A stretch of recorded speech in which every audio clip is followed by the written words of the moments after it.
Hi group, in keeping with what we've already been doing the last couple units, I'm going to continue to discuss serology or immunochemistry. So this is unit 5 where we're going to discuss rheumatoid arthritis, C-reactive protein, and the febrile agglutination tests. Stay tuned. So inflammation is one of the ways the body reacts to arthritic injury. This inflammation can lead to bone tissue and joint damage over time. The reason the inflammation can lead to bone tissue and joint damage over time is because the white cells are constantly migrating to the joints because of the arthritis, and then the granules of the white cell spits out their chemicals, and those bones, tissues, and joints are always exposed to those chemicals.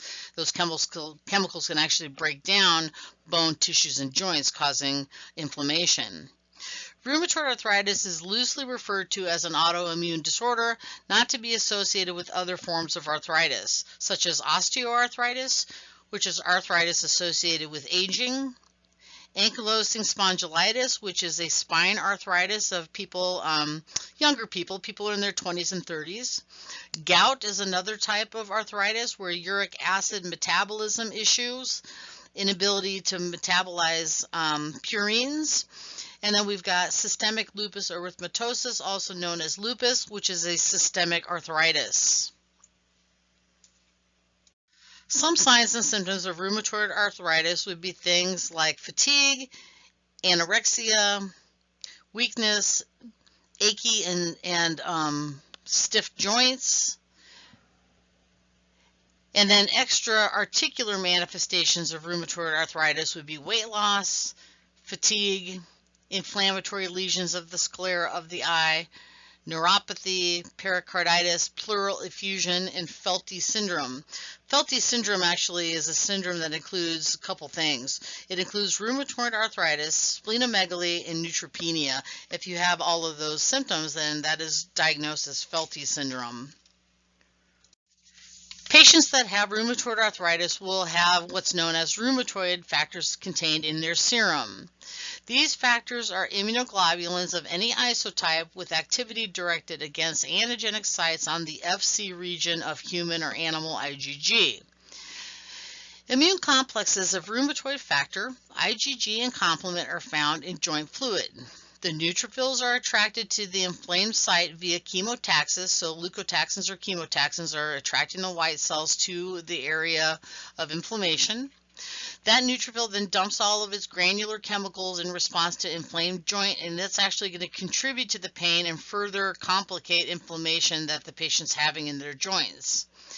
Neutrophils can additionally be phagocytized, or they can additionally phagocytize these immune complexes of rheumatoid factor, IgG, and complement. And once this has occurred, this complex is known as a rhagocyte. There's a couple different tests that we can do in the serology lab to help diagnose rheumatoid arthritis. One is a slide agglutination test and one is a slide hemagglutination test. In the slide agglutination test, we use latex particles that are coated in antigen and human IgG. And in the hemagglutination test, we use animal red cells that are coated in antigen and human IgG.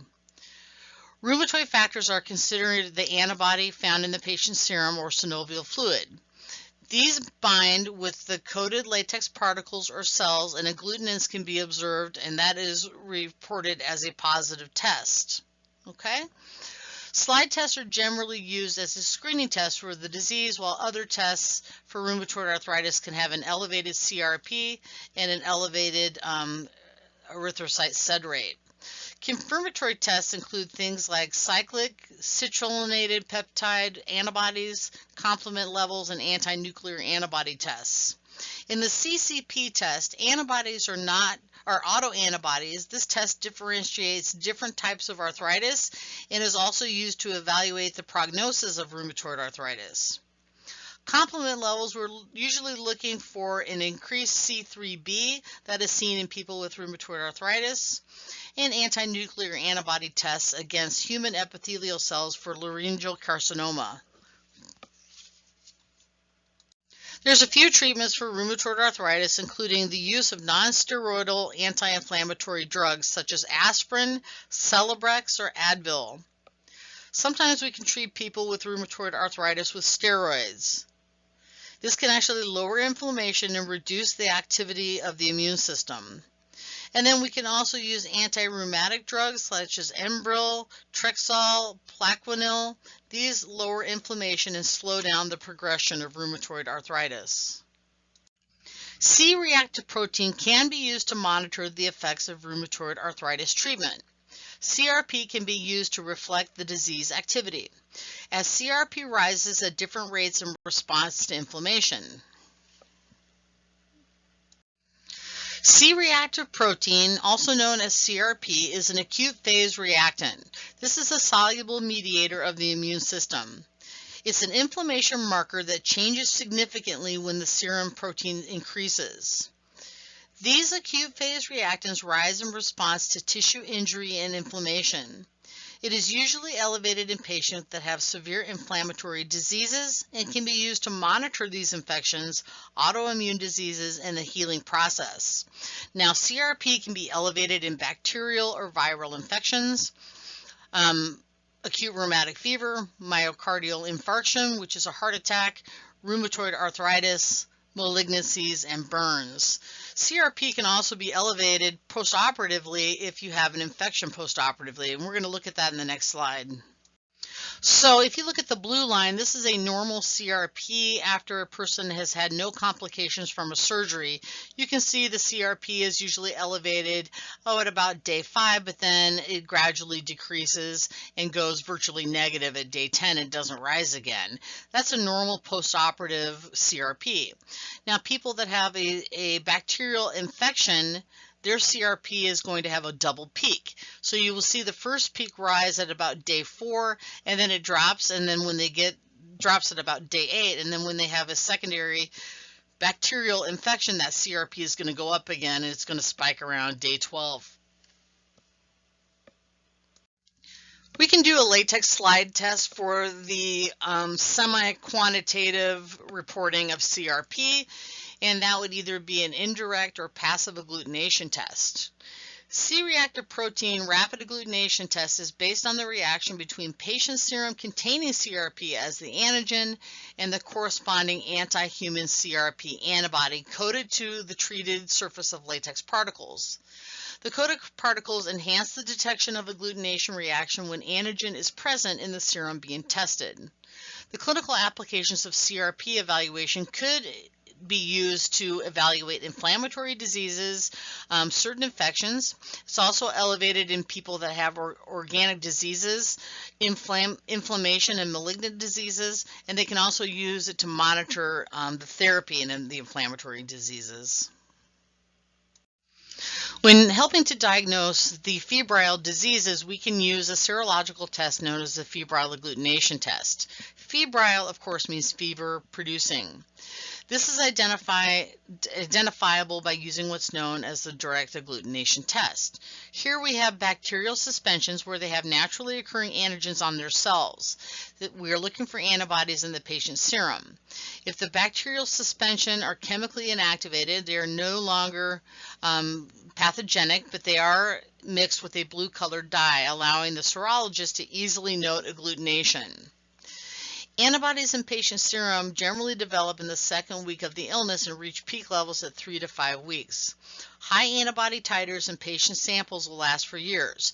So if we take the patient serum and we mix it with a deactivated bacterial antigen, you will see them start to agglutinate. You can actually run this quantitatively and develop a test used to find out the titer. Usually a significant titer for the febrile diseases is greater than 80, or 80 or greater, I should say. Let's take a look at some of the febrile diseases. Now, some of the febrile diseases are caused by bacteria, and we could identify them in the microbiology laboratory, but some of these organisms are rather slow growing, and so it might be best to identify them or help diagnose their disease serologically. One such febrile disease is called brucella or brucellosis, also known as undulant fever, Malta fever, or Bang's disease. Brucellosis is a tiny gram-negative coccobacillus that takes about 21 days to grow on regular micromedia. So it's best to help diagnosis using a febrile agglutination test. Salmonella is a febrile disease, and it can cause typhoid or paratyphoid fever. Rocky Mountain spotted fever and Q fever are caused by a rickettsial organism. Murine typhus, rabbit fever, and ehrlichiosis are all caused by organisms that are difficult to grow on microbiological media. Brucellosis is a febrile disease associated with a small gram-negative rod. Brucellosis abortus is associated or named after their primary host, which happens to be cattle. Brucella canis is the primary host there is dogs. Brucella melitensis, their primary host is goats. And Brucella suis, their primary host is swine.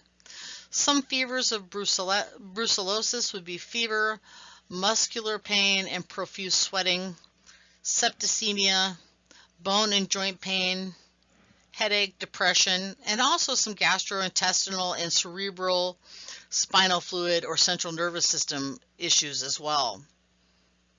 Usually humans are infected with this organism because of some sort of occupational risk. Usually they're a veterinarian, a laboratory technologist, or a rancher. Usually those are the people that are most likely to get brucella. Diagnosing brucellosis could be accomplished by using the febrile agglutination test. Like I said, it is a slow-growing tiny gram-negative coccobacillus, tiny gram-negative rod that takes about 21 days to grow on prepared media.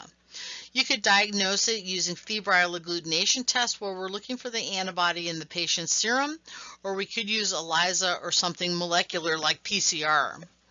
In the febrile agglutination test, we're going to take serial diluted specimens of patient serum with the antigen suspension of any Brucella species in a blue dye.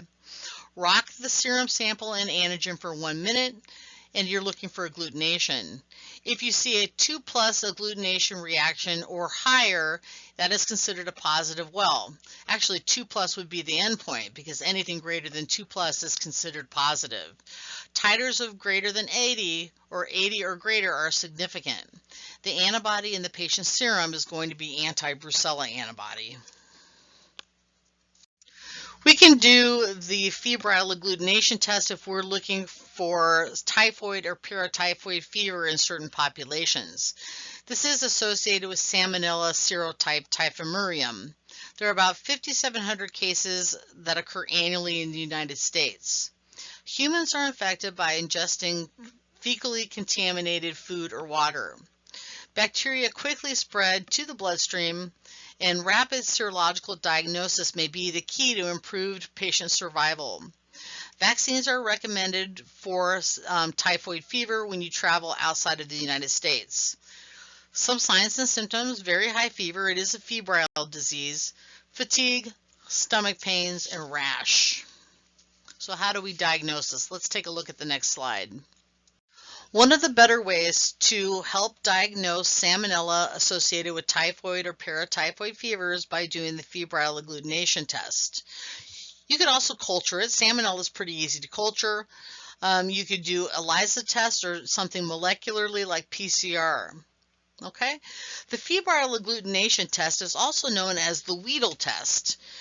The Weedle test looks for febrile agglutination, where we're using dilutions of patient serum and we're looking for Salmonella O antigens and H antigens, which are the somatic antigens and the flagellar antigens. Antibodies are going to be anti-Salmonella H and anti-Salmonella O that are going to rise at different stages of the disease, and that's why we want to test with both antiseras. We're going to mix the diluted samples of patient's serum with Salmonella antigens and rock by hand for 1 minute, and the last well that clumps with a 2+ reaction is the titer. Okay? There are about 2,400 serotypes of Salmonella, and 98% that are human pathogens are types A, B, C, D, and E. Salmonella has two varieties of antigenic substances that can be serologically identified.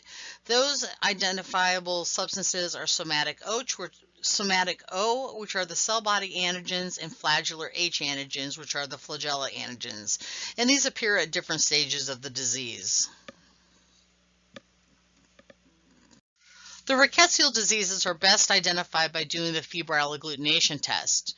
Some of the rickettsial diseases are Q fever, which is caused by Coxiella, Rocky Mountain spotted fever, that's the most common rickettsial disease in the U.S., and typhus. They are associated with Rickettsia rickettsiae and transmitted by wood ticks and dog ticks, fleas, and lice. The rickettsia are organisms that are difficult to culture. They're gram-negative pleomorphic organisms, but they are difficult to culture. And they're difficult to diagnose both clinically and in the laboratory. So sometimes the best way to diagnose the rickettsial diseases is by doing a febrile agglutination test.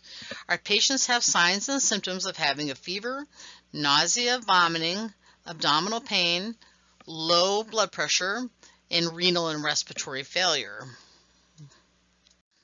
Diagnosis of rickettsial diseases could use febrile agglutination tests where we're looking for antibody in patient serum linked up to antigen on the rickettsial organism, or an organism known as Proteus OX19 that is very similar to the rickettsial antigens.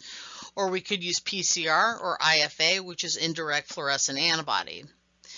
In this febrile agglutination test, this is called the Wheel-Felix test. We're going to take the patient's serum and mix it with Proteus OX19. The reason we're using Proteus OX19 is those antigens are very similar to the rickettsial antigens and are going to bind with anti-rickettsia antibodies produced in the patient's serum, and that is associated with Rocky Mountain spotted fever. Okay. The modes of transmission for the disease, so if you have an infected person and then a louse, now infected louse bites a human and defecates in the wound and the new person is now infected.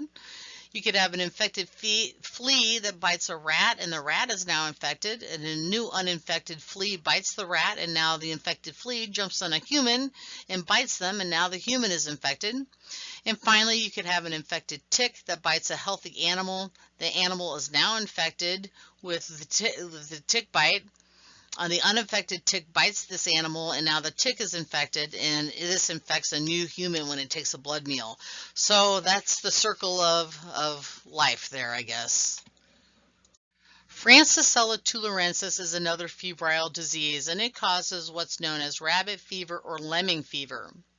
It is most commonly seen in outdoor cats who eat rodents. If it was used as a biological agent, 82,000 out of 100,000 people exposed would develop pneumonia, and death would occur at around 6.2%. Humans become infected by tick and deer fly bites, contact with infected animals, ingestion of contaminated water, or inhalation of aerosols and agricultural dusts. Some signs and symptoms of lemming fever would be a very high fever, ulcers or glandular maladies, severe eye symptoms, sore throat, mouth ulcers, swollen lymph nodes, pneumonia, and septicemia. Now, you can grow Francisella on microbiological media, and they would be small, very slow growers. They take about 3 to 5 days to grow, and they're a gram-negative coccobacillus. They would be no growth on MAC, and their oxidase test would be negative as well. So how do we diagnose tularemia? Tularemia can be diagnosed through febrile agglutination tests or molecular testing like PCR or through ELISA.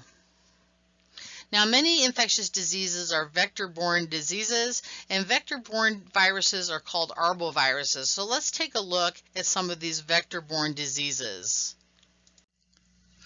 So here's just kind of a list that I think is interesting. Many infectious diseases are vector-borne. So the Aedes mosquito transmits things like California encephalitis, dengue fever, and West Nile. Coxsackie mosquito is the insect vector for eastern equine encephalitis. The Culex mosquito causes St. Louis encephalitis, and that's what we have in the Midwest mostly is the Culex mosquito.